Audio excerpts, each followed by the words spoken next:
It is time now for all things current California politics. Joining me now, Rich Eisen, editor-in-chief of Capital Weekly publication. Rich, nice to have you back. The recent polls for president, and I know you're going to go, oh, it's so far off, 2028. Gavin Newsom polling much better lately as he has come out nationally fighting for his party. Kamala Harris is still in the mix. Neither have declared for president at this time. What do you make of the poll numbers? And we're going to put one particular poll up from 538. Well, I mean, I think, yes, it is way too early.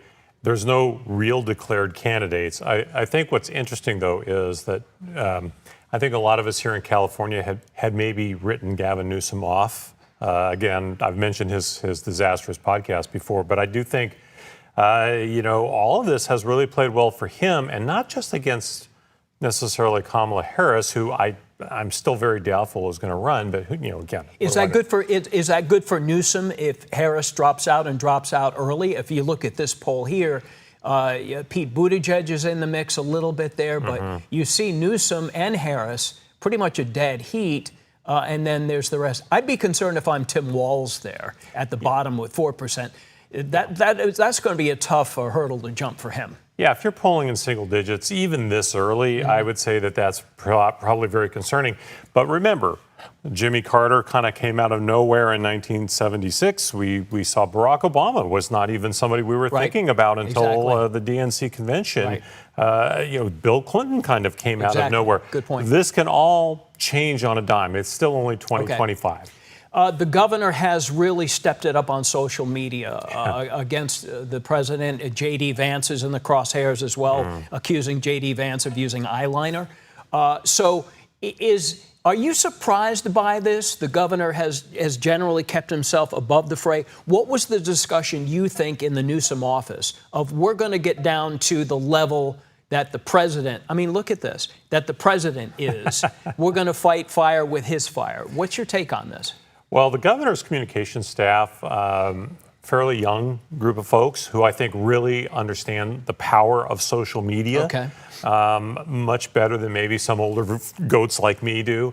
His account, the @Governor Newsom gubernatorial account, has gained 500,000 followers in the last couple of weeks. A couple of his posts have got millions of views. I think they convinced the governor, look, let's go for it. This is a time when you can really recast the die here. And, he's savvy enough to say, okay, I maybe wasn't doing so well over here. Let's try this. And it's been a big hit for him. It has been a splash. Locally in Sacramento, a lawsuit filed against Speaker Rivas. His brother also involved, Robert Rivas, is Speaker Rick Rivas, his brother, by Cynthia Moreno, who is a dismissed staffer. What's your take on this lawsuit? What do you think happened, and where do you think it's going to end up? Well, full disclosure, Cynthia is a friend of mine, so I want to be very careful what I say here in terms of going any one direction, because I don't know the circumstances here. What I will say is this.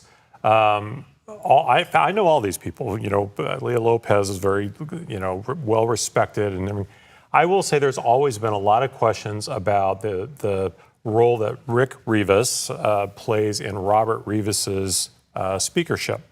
I will also say that this is a really bad time for this to happen for Dems when they're really trying to gain a lot of traction with Prop 50, the redistricting thing. It's always a little Game of Thrones around leadership. Oh, sure. And I would have to think this is another one of those things where those who are not fond of the role Rick plays in the Speaker's office might have some real new ammo here, regardless of what happens with Cynthia's lawsuit. And there may have been things that did happen, but difficult to prove. So it's not to say that something didn't happen, but proving it is a whole different thing. All directions. All directions. Thank you very much, Rich Eisen, editor-in-chief of Capital Weekly publication.